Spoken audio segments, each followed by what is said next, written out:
Hi everyone जय जगन्नाथ समस्त को तुम मैंने समस्ते केमिति अछ कमेंट सेक्शन में निहाती भाव में जनइब मु इप्सिता प्रियदर्शिनी तुम समस्त को आज मोर यूट्यूब चैनल स्वागत जनाऊँगी। तो आज वीडियो रे मु आनी तुम मानी मुझे भावी कि 8th 9th और 10th तीन जाकर ओडिया ग्रामर टोटाल आम भलसे गड़ेदेवा है सब कंप्लीट करके कवरेज करदे। तो मुझे किछिटा चैप्टर डिटेल्स भाव में आनी तुम मैंने भलसे इंपोर्टाट भाविकी देख सब जिन इंपोर्टाट अच्छे फास्ट टू लास्ट है क्लासेस को देख एंजॉय कर जदि किसी डाउट रोचे कमेंट सेक्शन में पचार। तो आउ डेरी नक चलते आज वीडियो स्टार्ट करवा। मु 10th क्लास ग्रामर आनी तो let's get started. Hi everyone एटा होची 10th क्लास रो ओडिया व्याकरण बही जोटा कि तुम मैंने देखिथिबो। देख ये कौन कौन चैप्टर अच्छी सॉरी गोटे है आमर वाक्य विचार देन अणत्व विधि सत्व विधि तापर आसला रूढ़ी लोकवाणी तापर तुमर आसला कौन ना अनुवाद प्रकरण तापर आसला छंद अलंकार आटा तो से इम्पोर्टाट नुह छाड़ी पर ये भी से इम्पोर्टाट नुह। तो जी इम्पोर्टाट आम से पढ़ा आज वीडियो रे गोटे ही वीडियो आनी वाक्य विचारटा डिटेल्स पढ़ेबी तुम मैंने देख। नेक्स्ट आमर अणत्व विधि सत्व विधि आसो तापर रूढ़ी लोकवाणी आसो लास्ट रे छंद आ अलंकार आसो। यही चार्टा जाक वीडियो को चार्टा क्लास रे आम देखा। तो डेरी नक चलते आज क्लास को स्टार्ट करवा। कौन रही वाक्य विचार रे फास्ट है कथा कही जानिले कथा सुंदर बांधी जानिले मथा सुंदर। मीन्स तुम मैंने गोटे गोटे लोक देखिए से मैंने बहुत भल भाव में मीठा मीठा कथा कहीकि लोक मान फुसलई पारती कार्य हासिल करपारती। आ गोटे गोटे लोक जानी देखि से कथा कही ही आसी न था से बारंबार कहते अरे ते कथा कही आसनी कि ठीक है केमी क्या कथा कहते तू जानू। तो यहाँ हूँ तार मतलब कि कही जानिले कथा सुंदर बांधी जानिले मथा सुंदर। या विषय आम ग्रामाटिकल वे रे पढ़ा कौन सब रही तथ्य। तो ये देख कौन देती अरुण काली एथरे कौन है वक्तव्यटा संपूर्ण है जो कथाटा बा सेंटेंसटा तुमको कंप्लीट भाया लगुच कि गोटे ऊह्य रहीगला भाया लगुच। एमती कि अरुण काली तापर कौन गोटे होती जोटा कि आम जापारे ऊह्य रही जाए। सेमती देला गछरे चढ़ी तापर देला आंब तोड़ी थिला ये सब कौन माने एतिकी सेंटेंसटा कंप्लीट नुह से भाया आमको लगुच। किंतु जिते सेंटेंस तीन टाक मिसा हो जाऊँगी कि अरुण काली गछरे चढ़ी आंब तोड़ी थिला यही सेंटेंसटा तुम पूरा कंप्लीट हो जाऊँगी एटा पूरा सैटिस्फाई होगा मीन्स सेंटेंसटा पूरा कंप्लीट। यहाँ हूँ गोटे उत्तम वाक्य है। तो ये कौन देला वाक्य क्या कहुए देला एक बा एकाधिक पद मिलित होई मनर भाव को संपूर्ण रूपे प्रकाश पाइले ताको वाक्य कहुए। जमीक ये आम एग्जाम्पलटा पढ़ले कि अरुण काली गछरे चढ़ी आंब तोड़ी एठी एक बा एकाधिक पद मिसिकी मनर भाव को संपूर्ण रूपे प्रकाश पाइला तेणुक आमर वाक्य कहुए बुझिल। नेक्स्ट तुमर कौन रहा नेक्स्ट है योग्यता। योग्यतार ये कौन रही देख बालकटी उड़ुछि बालक कौन के उड़ी पारे कि उड़ी पारे।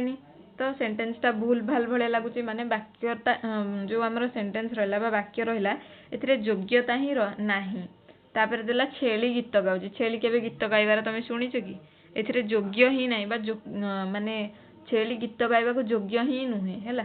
तापर देला गछटी पानी रे जलीगला केबे गछ तुम पानी रे जलिबार देखिच ना केबे जली पारे साइंटिफिकल रीजन रे भी एटा नुह। तेणुक युड़ाक हूँ तार योग्यता ये सब जिन वाक्यर योग्यता ही नाही है। तो योग्यतार डेफिनेशन देखिए कौन देला एठी से सेंटेंस गुड़ाक सब ठीक रे लिखी देछि कि बालकटी दौड़ुची सबिता गीत गाउछि गछटी निआरे पोड़ीगला एथिरे कौन होछि ना वाक्य गुड़ाक सब योग्यता रही। कौन ये देला डेफिनेशन कि वाक्य रे व्यवहार करा जाउथुवा पद गुड़िकर पारस्परिक संबंध को योग्यता कहुए। माने बालकटी दौड़ुची बालकटी आ दौड़ुची यार या सह संपर्क जहाँ ताकू आमर योग्यता बोली कहुए। पारस्परिक संबंधटा ये उत्तम अच्छी तेणुक आमर योग्यता कहुए। सबिता गीत गाउछि ये तीन टा जाक वाक्य भितर भल संबंध रखिंट पारस्परिक संबंध भल अच्छी तेणुक आमर योग्यता कहुगला है। बुझीपार योग्यता क्या कहुए जोटी पारस्परिक संबंध आसो से तुम लिखो जे आमर योग्यता कहुए है। तापर नेक्स्ट आमर आसला आकांक्षा। आकांक्षा कौन देला ये मदन सहित डड डड एमती किसी ऊह्य रही जाइए ମାନେ ବାକ୍ୟଟି ପୂर्ण ହେଇନାହିଁ, ଅନ୍ୟ କିଛି ଅର୍ଥକୁ ସେ ବା ଅନ୍ୟ କିଛି କଥାକୁ ଅପେକ୍ଷା କଲା ଭଳିଆ ଲାଗୁଛି ଆମକୁ। ସେମିତି ଦେଲା ରବିବାର ଦିନ ଚପଳା, ସେମିତି କିଛି କହିକି ରହିଗଲା, ମାନେ ଇଏ ମଧ୍ୟ କିଛି ଅନ୍ୟ ପଦକୁ ଅପେକ୍ଷା କରୁଛି, ଇଏ ମଧ୍ୟ ପୂର୍ଣ୍ଣତା ହେଇପାରି ନାହିଁ। କିନ୍ତୁ ଏଇଠି ଦେଲା ମଦନ ସହିତ ତାଙ୍କ ବାପା ଆସିବେ, ରବିବାର ଦିନ ଚପଳା ଭୁବନେଶ୍ୱରକୁ ଯିବ। ଏଇଠି ବାକ୍ୟ ଗୁଡ଼ା ସବୁ କମ୍ପ୍ଲିଟ୍ ହେଇଛି। ଏଠି କ'ଣ ଦେଲା ଡେଫିନେସନ୍? ବାକ୍ୟରେ ଥିବା ଗୋଟେ ପଦ ଅନ୍ୟ ପଦ ଗୁଡ଼ିକର ଅର୍ଥବୋଧକତା ପାଇଁ ଅପେକ୍ଷା କଲେ ତାହାକୁ ଆମର ଆକାଂକ୍ଷା କୁହାଯାଏ। ଏଠି କ'ଣ ମଦନ ସହିତ ଏଇ ତାଙ୍କ ବାପା ଆସିବେ, ଯେଉଁ ମଦନ ସହିତ ଏଇ ୱାର୍ଡଟା ୟାକୁ ଅପେକ୍ଷା କରିକି ଥିଲା। ଯେତେବେଳେ ତାଙ୍କ ବାପା ଆସିବେ ଆଡ୍ ହେଇଗଲା, ଜଏଣ୍ଟ ହେଇଗଲା, ତାପରେ ବାକ୍ୟଟା ଆମର ପୂର୍ଣ୍ଣତା ହାସଲ କଲା। ଏଇ ଯେଉଁ ଅପେକ୍ଷା କରିଲା ଅର୍ଥବୋଧକତା ପାଇଁ, ତାକୁ ଆମର ଏଇଠି ଆକାଂକ୍ଷା କୁହାଯାଏ। ବୁଝିପାରିଲ? ଆକାଂକ୍ଷା କାହାକୁ କୁହାଯାଏ? ଯୋଉଠି ଅପସନରେ ଥିବ ଅର୍ଥବୋଧକତା ପାଇଁ ଅପେକ୍ଷା କଲେ ସେଇଠି ତମମାନେ ମାରିବ ଆକାଂକ୍ଷା। ବୁଝିଲ? ନେକ୍ସଟ ଆମର ଆସିଲା ଆସତି। ଆସତି କ'ଣ ଦେଲା? ଆସତି ହେଉଛି ବାକ୍ୟରେ ଥିବା ପଦ ଯୋଜନା ବା ସୌନ୍ଦର୍ଯ୍ୟ ହେଉଛି ଆମର ଆସତି, ହେଲା। ଦେଖ ଏଠି ଦେଇଛି ଉଦାହରଣରେ ହୋଇ ହେଲେ ପ୍ରାପ୍ତ ବୁଦ୍ଧତ୍ୱ ଗୌତମ ତପସିଦ୍ଧ। ଏଥିରେ କୌଣସି ପଦ ଯୋଜନା ବା କୌଣସି ସୌନ୍ଦର୍ଯ୍ୟ ଅଛି କି? ନାହିଁ। ଦେଖ ତାର ସୌନ୍ଦର୍ଯ୍ୟ କେମିତି ବଢ଼ିବ? ଯେତେବେଳେ ତାକୁ ସଜେଇକି ଲେଖିବ। ଏଠି ଦେଖ ଗୌତମ ତପସିଦ୍ଧ ହୋଇ ବୁଦ୍ଧତ୍ୱ ପ୍ରାପ୍ତ ହେଲେ। ଆଉ ଗୋଟେ ଉଦାହରଣ କ'ଣ ଦେଲା ନା ଉଭୟେ ଏ ମିଶି ଛବି ଓ ବନ୍ଦନା ଆଙ୍କିଛନ୍ତି ଚନ୍ଦନା। ଇଏ ମଧ୍ୟ କୌଣସି ସୌନ୍ଦର୍ଯ୍ୟ ଅଛି କି? ନାହିଁ। କିନ୍ତୁ ଆକୁ ସଜେଇକି ଲେଖା କେମିତି? ଚନ୍ଦନା ଓ ବନ୍ଦନା ଉଭୟ ମିଶି ଏ ଛବି ଆଙ୍କିଛନ୍ତି। ଇଏ ହେଉଛି ଗୋଟେ ବାକ୍ୟରେ ଥିବା ସୌନ୍ଦର୍ଯ୍ୟତା, ତାକୁ ଆମର ଆସକ୍ତି ବୋଲି କୁହାଯାଏ। ଉଦାହରଣ ଦେଖିଲେ ତମମାନେ ଆରାମସେ ବୁଝିପାରିବ। ଆଉ କ'ଣ ଦେଲା ନା ଏହା ଦ୍ୱାରା କାହା ପରେ କେଉଁ ପଦ ରହିଲେ ତାହା ବାକ୍ୟର ଭାବକୁ ସ୍ପଷ୍ଟ ଭାବରେ ପ୍ରକାଶ କରିବ, ଆଉ ତାହା ମଧ୍ୟ ବୁଝାଇଥାଏ। ବୁଝିଲ? ବାକ୍ୟର ସ୍ପଷ୍ଟତା ବୁଝାଇଥାଏ। ଆସତିର ଅନ୍ୟ ନାଁ କ'ଣ? ନା ପଦ ବିନ୍ୟାସ।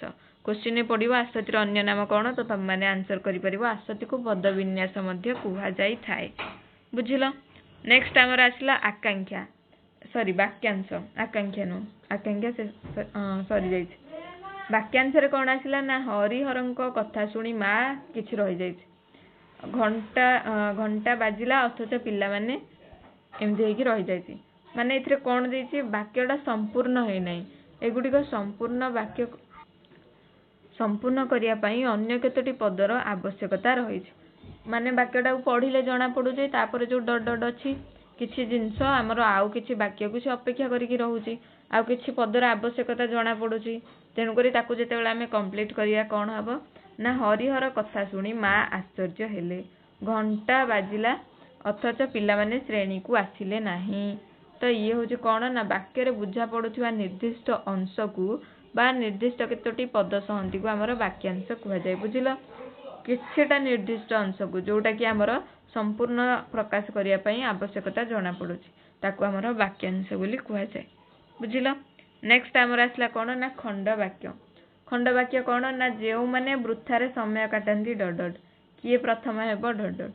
ତ ଏଠି ଦେଲା ଯେଉଁମାନେ କ'ଣ? ଯେଉଁମାନେ ଏଟା ହେଉଛି ଏଠି କର୍ତ୍ତା, କାଟନ୍ତିଟା ହେଉଛି କ୍ରିୟାପଦ।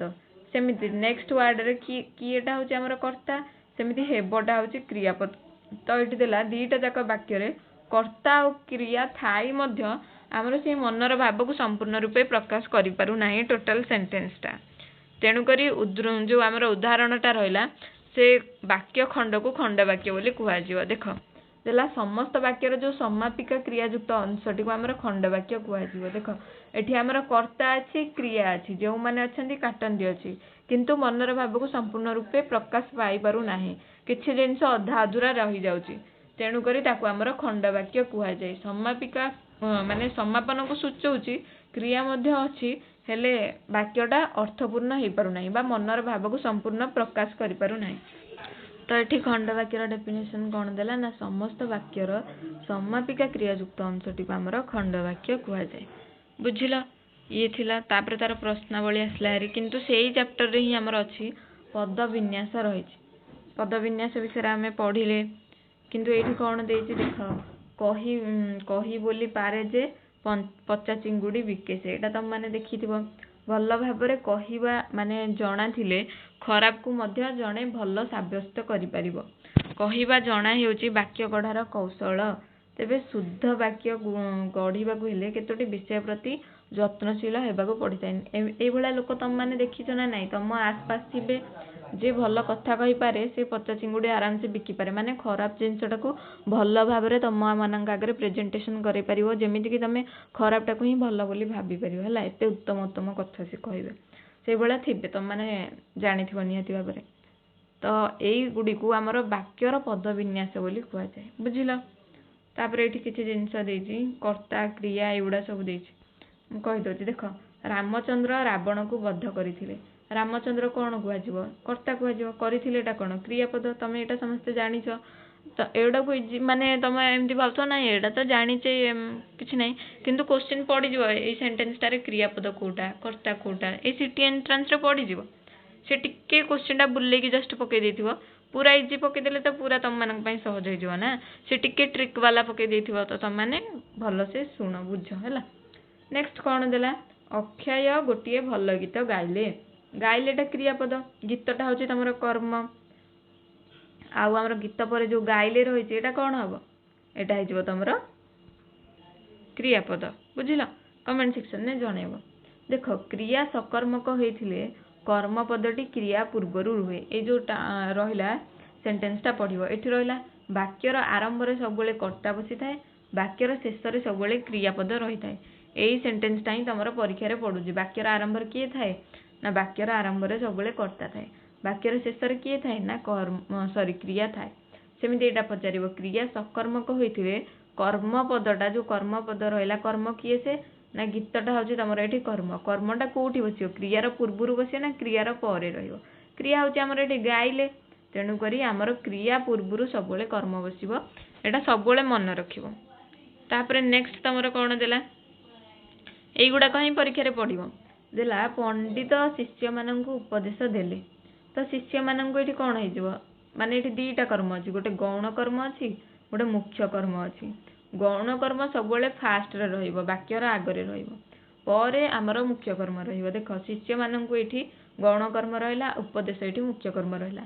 ବାକ୍ୟରେ ଦୁଇ କର୍ମକ କ୍ରିୟାର ଗୌଣ କର୍ମ ପରେ ଯାଇକି ମୁଖ୍ୟ କର୍ମ ବ୍ୟବହୃତ ହୁଏ।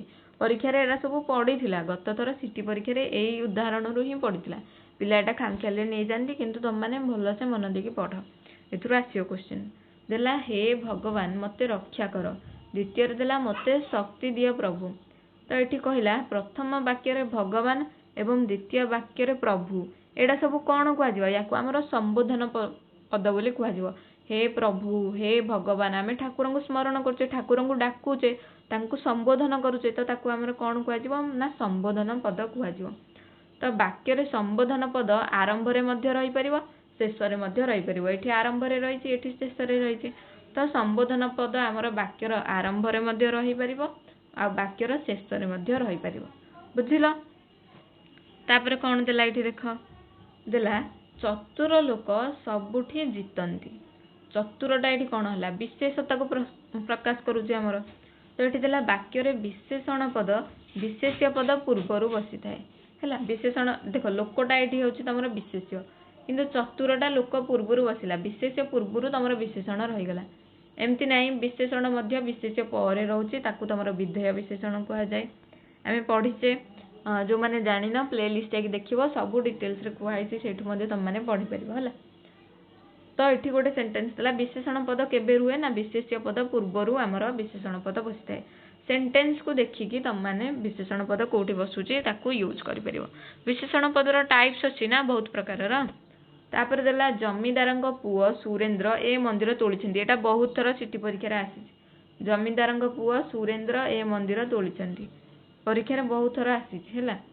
ଦେଲା ସୁରେନ୍ଦ୍ର କ'ଣ? ସୁରେନ୍ଦ୍ର ହେଉଛି କର୍ତ୍ତା, କିନ୍ତୁ ସେ ଜମିଦାରଙ୍କ ପୁଅ, ଜମିଦାରଙ୍କ ସହ ସମ୍ବନ୍ଧିତ ଅଛି, କିନ୍ତୁ କର୍ତ୍ତା କିଏ? କର୍ତ୍ତା ହେଉଛି ଆମର ସୁରେନ୍ଦ୍ର, ବୁଝିଲ। ତେଣୁକରି ବାକ୍ୟରେ ସମ୍ବନ୍ଧ ପଦଟା ସମ୍ବନ୍ଧିତ ପଦ ପୂର୍ବରୁ ବସିଥାଏ, ବୁଝିଲ। ସମ୍ବନ୍ଧିତ ପଦ କେଉଁଟା? ଜମିଦାର ହେଲା ଏଠି ସମ୍ବନ୍ଧିତ, କିନ୍ତୁ ସୁରେନ୍ଦ୍ର କ'ଣ? ସୁରେନ୍ଦ୍ର ହେଉଛନ୍ତି ଆମର କର୍ତ୍ତା, ୟାଙ୍କ ସହିତ ସମ୍ବନ୍ଧିତ ପଦର ରିଲେସନ୍ ଅଛି। ତେଣୁକରି କ'ଣ ହେବ? ସମ୍ବନ୍ଧିତ ପଦ ଆମର କେଉଁଠି ବସିବ? ସବୁବେଳେ ଏଇ ବିଶେଷ୍ୟ ବା କର୍ତ୍ତା ଯିଏ ରହିଲେ, କର୍ତ୍ତା ପୂର୍ବରୁ ଆମର ସମ୍ବନ୍ଧିତ ପଦ ବସିବ, ବୁଝିଲ। ତାପରେ କ'ଣ ଦେଲା? ନା ସକାଳେ କାମ ଆରମ୍ଭ ହୁଏ। ସକାଳେଟା କ'ଣ ଏଠି? ନା ଅଧିକରଣ କାରକ, ଇଏ ସମୟକୁ ସୂଚାଉଛି। समय को सूचेले ये कौन हो आमर अधिकरण कारक लगे। तो ये कौन हो ना वाक्यर आरंभ रे बेले बेले अधिकरण कारक देखा जाए। बेले बेले सेंटेंस को देखिए ये सकाळेटा फास्ट लगी तेणुक बेले बेले अधिकरण कारकटा वाक्यर आरंभ में व्यवहृत हो पारे। तो ये गला आहरी अच्छी देख देला यह केवल संभव हो कठिन परिश्रम द्वारा। ये जो रहा कठिन परिश्रम द्वारा या टिके बेसी गुरुत्व दिखाई। तेणुक गुरुत्व आरोप पाई जेकोसी पद वाक्यर शेष में बसी पारे। एटा मन रख तुमर काम होउची घर जगिवा किंतु एठी हमर कहा ऊपर बेसी गुरुत्व दिया है तुमर काम होउची ता ऊपर बेसी इंपोर्टेंस दिया होउची बेसी गुरुत्व दिया होउची। एठी कोन हैला ना वाक्यर आरंभ रे गुरुत्व आरोप पाई थिबा वाक्यांश मध्ये बसी पारे। तो एठी कोन हैला गुरुत्व आरोप पाई एठी दीटा जिंस देखो गुरुत्व आरोप पाई जे कोनोसी पद तमर यूज होउची देखो जदी जे कोनोसी पद तमे व्यवहार करछो ताले वाक्यर शेष रे बसेइबो। जदी एठी कोन देला वाक्यर आरंभ रे बसेला कोन ना वाक्यांश बसिबो। एठी तमर पद बसिले हमर वाक्यर शेष रे बसिबो। जदी वाक्यांश बसुची ताहले तमर एठी कोन ना आरंभ रे बसुची हला वाक्यर आरंभ रे बुझिलो। नेक्स्ट तमर कोन देला 9 नंबर पॉइंट रमेश बिना ए काम होई परिबो नाही। बिनाटा कोन अव्यय पद आम माने पढिचे एटा कहा सह जडित रमेशंग सह संबंधित बा जडित। तेणुक पदान्वय अव्यय जो रहा से संबंधित पदर पर व्यवहृत हुए। ये होचंदी संबंधित पद रमेश तांका पर आमर बिना बसला बा अव्यय पद बसला तेणुक संबंधित पद पर आमर अव्यय बसे ताकू मन रखिबो। 10 नंबर पॉइंट कौन देला देला बापा जेजेंकर और जेजे मांकर जतन नियंती। बापा जेजेंकर जतन नियंती जेजे मांकर जतन नियंती दीटा देखो। तो ये कौन देला वाक्यर विभिन्न व्यक्तिंकर संबंध बुझाइबाकू हेले प्रत्येक संबंध पद विभक्तियुक्त होता है। निहाती भाव में विभक्तियुक्त होती आमर छाड़। 11 नंबर कौन देला ना चंद्रमोहन कटक गला नहीं काली तमे घरे नथिल। तो ये कौन देला प्रथम वाक्य नहीं नहीं गला नहीं गला पर लगी आमर आ द्वितीय वाक्य न थिला पूर्व लगी देख ये देखे दूसरी मुझे तुम मानू प्रथम कौन लगला नाहीटा ये लास्ट को लगी ये न लास्ट को लगी नहीं गला देख ये गला पर जामर लगी गलाटा कौन क्रिया क्रिया पर आमर ना पदटा लगी नाहीटा लगी ये सेमती जो नटा न पर जा अच्छे ये कौन है नटा पूर्वर यूज हो जाए। तो देख कौन देला नाही संयुक्त पद क्रिया पर बसे नटा क्रिया पूर्वर बसे।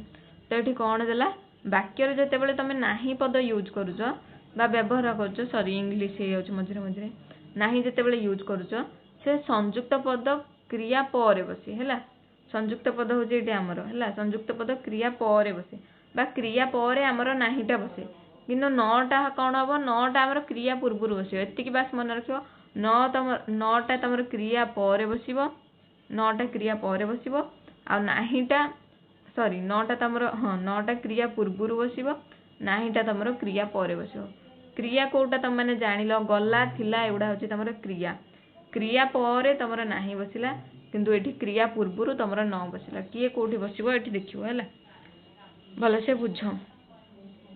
तापर देला 12 number last point Raghav Sudam को बेतरे पिटिले। राघव बेतरे सुदाम को पिटिले। तापर देला बापा गोपाल को बहीटे देले। तापर ये देला बापा बहीटे गोपाल को देले। खाली एपट सेपट टिके कराई देख नरेश व्यवसाय बहुत रोजगार करुची नरेश बहुत रोजगार व्यवसाय करुची। ये कौन देला मिता शिक्षक को घर देखा कला देला मिता घरे शिक्षक को देखा कला। तो ये कौन देला ना करण संप्रदान अपादान और अधिकरण कारक पद कर्मर पर आ पूर्वर व्यवहृत हो पारे है। ये जो 3टा 4टा जो आम कारक विषय पढ़ले कौन ना करण कारक संप्रदान कारक अपादान कारक और अधिकरण कारक एरा सब कर्मर पर कि पूर्वर आमर व्यवहृत हो पारे बुझल। ये पॉइंट गुड़ाक पढ़ मन रख आसला इजी इजी जिन आसला। एबे आमे देखिबा वाक्यर प्रकार भेद। देख फास्ट है वाक्य रूप को आमर 2 भाग में विभक्त कराई कौन ना गोटे गठनात्मक रूप आ गोटे प्रकार्यात्मक रूप। गठनात्मक रूप हूँ तुम 4 प्रकार गोटे सरल वाक्य, तापर है यौगिक वाक्य, तापर है जटिल वाक्य, तापर है मिश्र वाक्य। प्रकारजात्मक रूप में कौन है 5 प्रकार। ये हूँ तुम प्रकारजात्मक रूप हूँ 5 प्रकार। कौन कौन ना विवृत्ति सूचक वाक्य, तापर है आदेश बा अनुरोध सूचक वाक्य, तापर प्रश्न सूचक वाक्य, विस्मय सूचक वाक्य और नास्ति सूचक वाक्य। ये 4 प्रकार आउ 5 प्रकार विषय बर्तमान आम मैंने देखा क्या कौन कहुए। सरल वाक्य आमर क्या कहुए तो ये देखा सरल वाक्य क्या कहुए। देख कौन देला गोवर्धन दरिद्र मानकर सेवा करती, नमिता को घर लोक भल पाती, प्रणव जड़े शिल्पी, आम साहित्य शिक्षक जड़े ज्ञानी व्यक्ति। देख ए सब कौन रहा देख सेवा करती भल पाती ये सब गोटे गोटे समापिका क्रिया तुम रहा। देख ये देला गोटे मात्र समापिका क्रिया थी जो वाक्य गोटे मात्र समापिका क्रिया थाए ताकू आमर सरल वाक्य कहुए। समापिका क्रिया कौटा ना सेवा करती भल पाती ये हूँ गोटे गोटे समापिका क्रिया। आ गोटे वाक्य जब गोटे लेखाए समापिका क्रिया रोचे ताकू तुम सरल वाक्य कहुए। बुझिल तापर आसला तुम यौगिक वाक्य।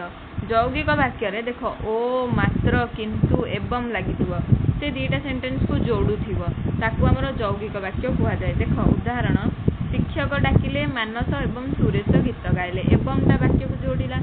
माँ भल करी शिखाइले किंतु बबिता रोषेई करिपारिला नाही किंतु मध्य आमर जोड़ुची। मनोज श्रेणी रे बसिला मात्र पढ़ी पारिला नाही ये कौन करुची वाक्य गुड़ा को जोड़ुची। तो कौन देती डेफिनेशन ये ना परस्पर निर्भरशील 2 वा ततोधिक सरल वाक्यर समाहार योग्य गठित वाक्य को यौगिक वाक्य कहुए। है 2टा वाक्य तुम जोड़ा ओ किंतु आमर मात्र ये सब लगी आमर यौगिक वाक्य कहुए। जटिल वाक्य कौन जोटि कि आमर जिते बेले सेते बेले लगी जे से लगी भाया। देख अजा जिते बेले घरे पहुँचले सेते बेले घरे रतन नथिला जिते बेले सेते बेले लगला। बापा केबे आशा करि नथिले जे सनातन श्रेणी रे प्रथम हेब। दरकार समय जे साहाय्य करे ताकू उपयुक्त बंधु कहुए। कालीर काम जदि आज करुच आजिर काम एबे कर। है ये सब वर्ड जो गुड़ा मु अंडरलाइन कली।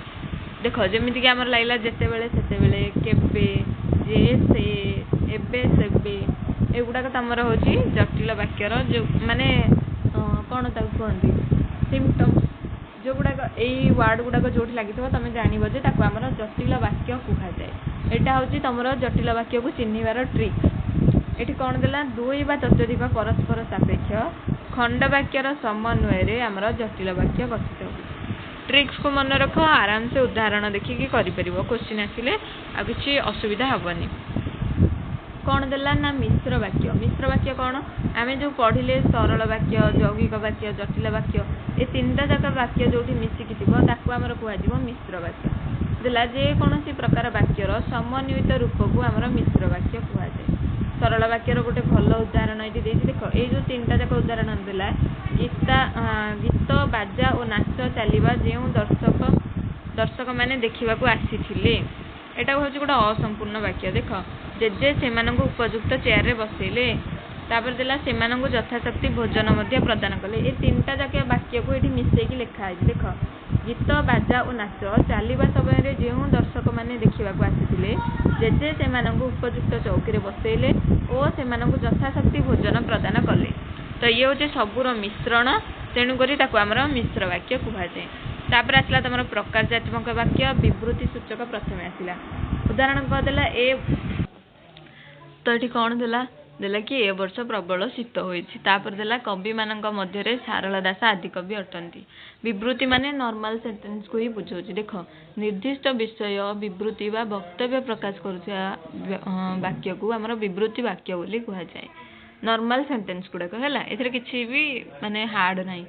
देख तापर देला अनुरोध बा आदेश। देख कौन सी वाक्य तुमको जदि लगुच कि ना ये किसी अनुरोध सूचौची बा कौन सी आदेश सूचौची ताहले ताकू आमर अनुरोध बा आदेश सूचक वाक्य कहुआ। जमीती उदाहरण आज्ञा मते टिके साहाय्य करंतु कि घरटी को सफा कर दियो एथिरे तुम अनुरोध आदेश सूचना करुची तेणुक आमर कहुआ अनुरोध बा आदेशर भाव प्रकाश करुवा वाक्य को अनुरोध बा आदेश सूचक वाक्य कहुए। बहुत थर परीक्षा आसूची तुम मैंने उदाहरण देखिकी मन रखिपर।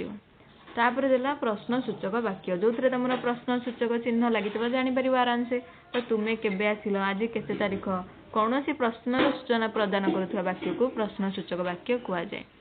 तापर देला विस्मय सूचक वाक्य सेमती कौन विस्मय सूचक चिन्ह लगी बापा मत एते टंका देले सतरे कौन तुम्हें आसीच जोठी विस्मय भाव प्रकाश करुच्ची ताकू आमर विस्मय सूचक वाक्य कहुए। सेमती नास्ति सूचक वाक्य जोटी नाही थिबो देख एटी सेंटेंस गुड़ाक नाही अच्छी जोटी नास्तिर सूचना प्रदान करुथिबो सेही वाक्य को नास्ति सूचक वाक्य कहुआ जाए। तापर नेक्स्ट कौन देला एठी नेक्स्ट देला वाक्य रूपांतरटा बहुत थर परीक्षा आसूची तार डेफिनेशन टा तुम मानू कहूँ तुम मैंने जानी रख है। ये कौन देला रुह तुम मानू देखा ये तार डेफिनेशन रही देख गोटे प्रकार वाक्यर तार अर्थ को परिवर्तन न करी अन्य प्रकार वाक्य परिणत करने को आमर वाक्य रूपांतर कहुए है। ये देख रुह तुमको उदाहरण देखा थी देख जो स्वामी और स्त्री एठाकू आसी से दुई जन जाक मो सांगर भाई और तांको स्त्री किंतु ये कौन करा जाए वाक्य को माने तार अर्थ को परिवर्तन न करी बस टिके टिके चेंज कराई देख एठाकू आसीथिबा दंपति मो सांगर भाई और भाउज एथिरे कौन चेंज कराला वाक्य दीटा जाकर अर्थ एका है दीटा जाकर अर्थ एका देख ये कौन देला ना गोटे प्रकार वाक्य को अर्थ परिवर्तन न करी से अर्थ परिवर्तन कराहेनी अन्य प्रकार वाक्य को व्यवहार करके परिणत कराई ताकू आमर वाक्य रूपांतर करागला केवल से स्वामी स्त्री जगह दंपति बसाइला है सेटा हूँ आमर वाक्य रूपांतर तार डेफिनेशन टा परीक्षा बहुत थर पड़ू तो ये तो सरल यौगिक जटिल उदाहरण युड़ाक तुम मैंने पढ़ीदेव आउ सेमती किसी ना यहाँ विवृत्ति सूचक नास्ति सूचक तार उदाहरण गुड़ाक लिखाई सेमती किसी आउ ना से किसी यहाँ हूँ तुम वाक्य संक्षेपण क्या कहुए ये देख देती तुम मैंने देख यार हूँ संधि द्वारा देख अतियुक्त आवश्यक अत्यावश्यक अतियुक्त अधिक अत्यधिक संधि द्वारा जो जो चेंजेस हुए समास द्वारा सेमती स्वामी और स्त्री दंपति लगिला बर और कन्या समास द्वारा जहाँ जहाँ चेंजेस आसला सेमती कृदंत द्वारा जानिबा को इच्छा जिज्ञासु जहाँ करबा उचित मीन्स कर्तव्य एगुड़ाक तापर देला तद्धितर सेमती कौन आसला ना पान बेपार करुथिबा ताको कौन कह पानरा गिरिपथ भाव खाइबर सबुठार लंबा तो ये दीर्घतम लगिगला सेमती उपसर्ग सेमती विपरीत दिगरे बा प्रतिकूल दिगरे है एगुड़ाक सब लगे तुम मैंने आराम से बुझीज खाली थे बहीटा को पढ़